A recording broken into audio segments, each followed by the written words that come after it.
Unamur. Namur. Unamur. Mais qu'est-ce que c'est que ce travail?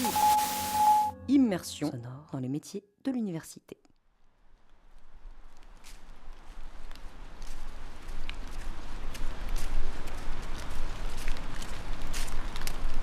Nous, on va aller par là.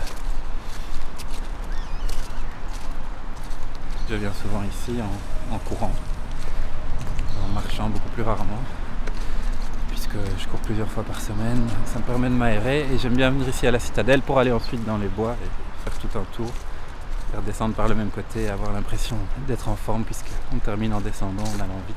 Donc c'est assez agréable. Et là je sens déjà qu'on commence à s'essouffler parce qu'on marche en fait relativement vite.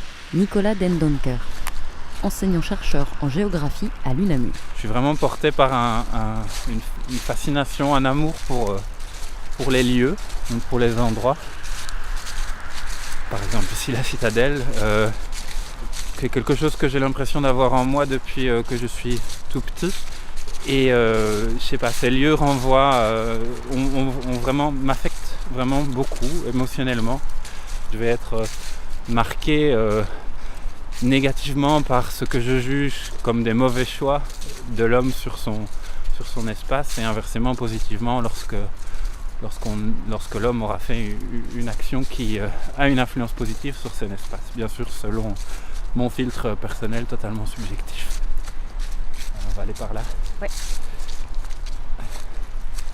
Mais en fait c'est vraiment depuis que je suis petit que j'ai cet intérêt-là.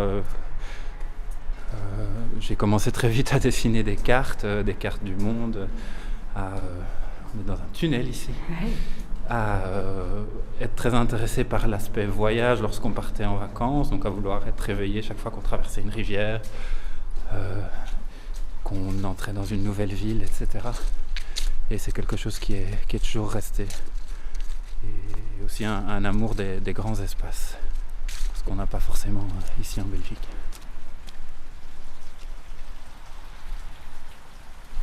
Et je pense que dans un premier temps, ça a été une envie de voyager, effectivement une envie d'évasion.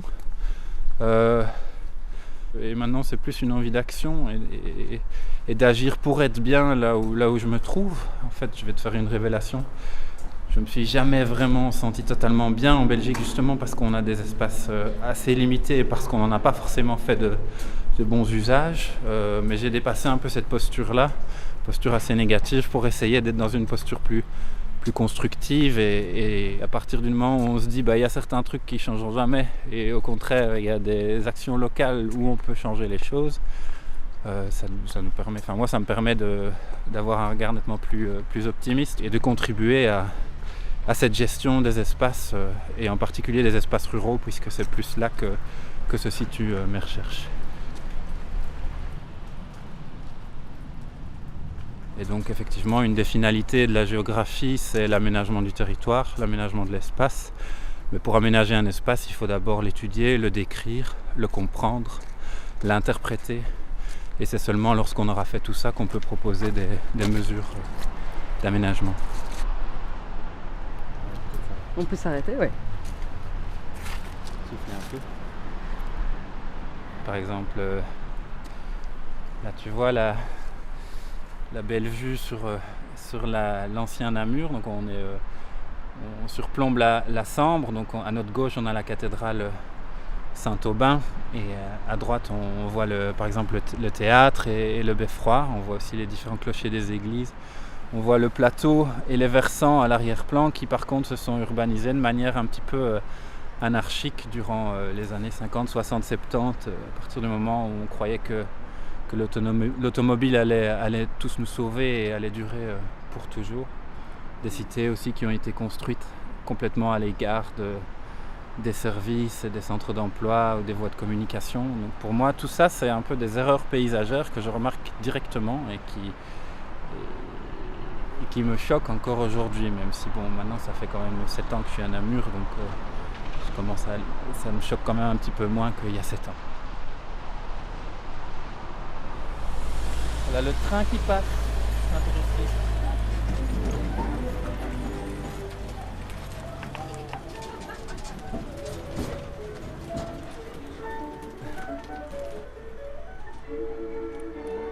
s'il faut un arrêt pour... Voilà. C'est la preuve qu'on a bien choisi notre point de vue. Ce qui me fascine dans la géographie, c'est que ce soit, peut-être avec la médecine, la seule science qui soit autant à l'interface entre les disciplines. Et donc qu'elle permette vraiment de toucher à tout. On est des généralistes et je pense que c'est vraiment une force. Et ça fait qu'on peut se positionner en tant qu'acteur clé entre les différentes sciences, même entre les sciences et la société, puisqu'on est capable de comprendre le langage scientifique de différents champs scientifiques. Et si on veut justement faire de la science pour l'action, on doit avoir des approches par projet qui forcément doivent mettre ensemble différentes sciences et différents acteurs de la société. Et je suis convaincu qu'il faut plus d'inter et de transdisciplinarité. Et que c'est quelque chose qu'une université, plutôt qu'un ensemble de facultés, peut tout à fait proposer.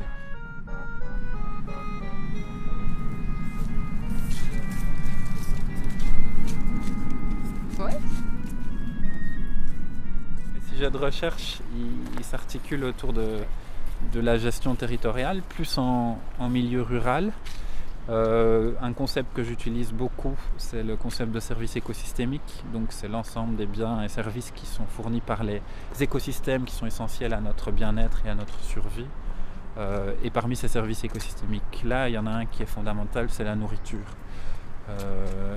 Et moi, ce qui me frappe, c'est que la manière dont on produit notre nourriture actuellement, elle est absolument désastreuse. C'est un peu le reflet de tout ce qui ne va pas dans la mondialisation, dans le néolibéralisme également. Je pense que c'est la première chose à changer, c'est la manière dont on cultive nos champs. Parce que ça détermine tout le reste de nos activités. C'est vraiment au cœur de la vie. Aujourd'hui, on a 1,4% de la population belge qui travaille dans l'agriculture, alors qu'il y a de nombreux pays où on est à plus de 50% de la population.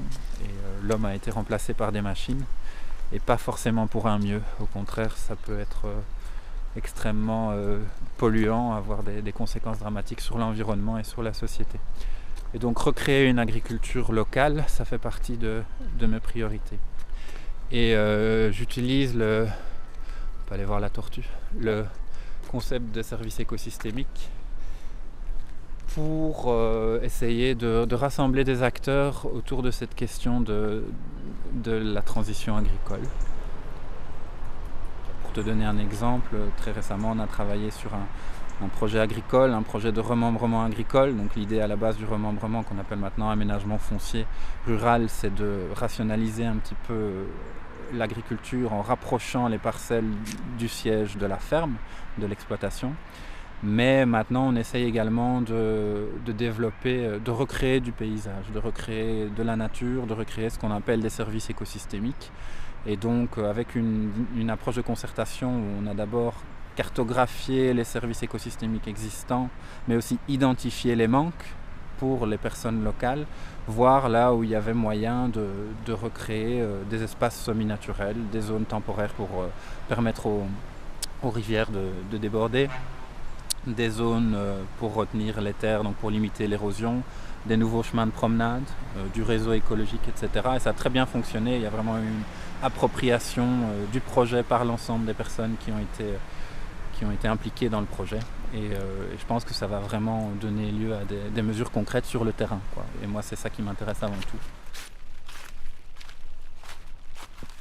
Je crois beaucoup en la recherche action, la recherche transformative, et donc je supervise des doctorantes qui travaillent avec des agriculteurs pour essayer de les mettre en réseau, de faciliter leur mise en réseau pour partager de l'expertise entre les agriculteurs, mais aussi entre les agriculteurs et les scientifiques.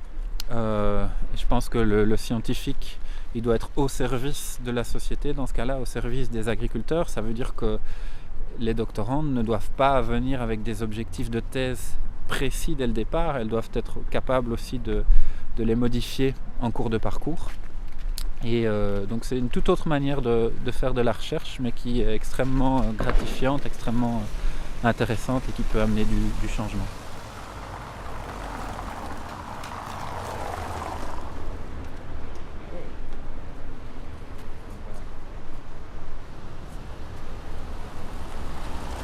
Il commence à y avoir un peu plus de voitures.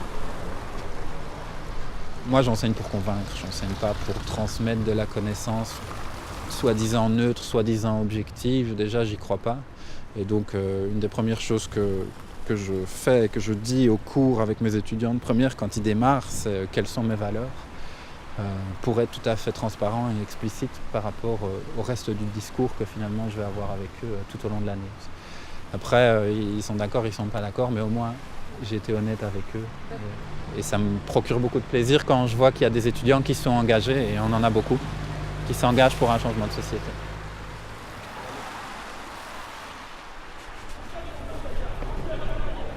On se réfugie dans notre petit clos du département. Bah ouais, le potager, ça fait même quelques... En plus, septembre, octobre, c'est vraiment des mois où je suis full occupé, où tout le monde est vraiment occupé, donc on n'y vient pas très souvent. Ça c'est des tomates. Ça, je récolte les tomates ici.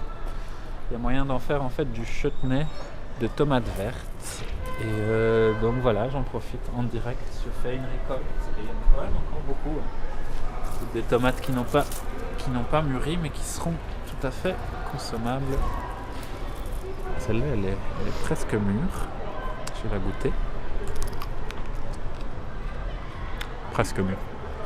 Pas suffisamment. Un petit peu acide Un encore. petit peu acide, ouais, quand même. Et là, ce sont des concombres grimpants qu'on appelle des cyclanthères. Puis là, on avait des haricots, mais là, on peut récolter. Ils sont également trop mûrs, mais on peut reprendre les gousses.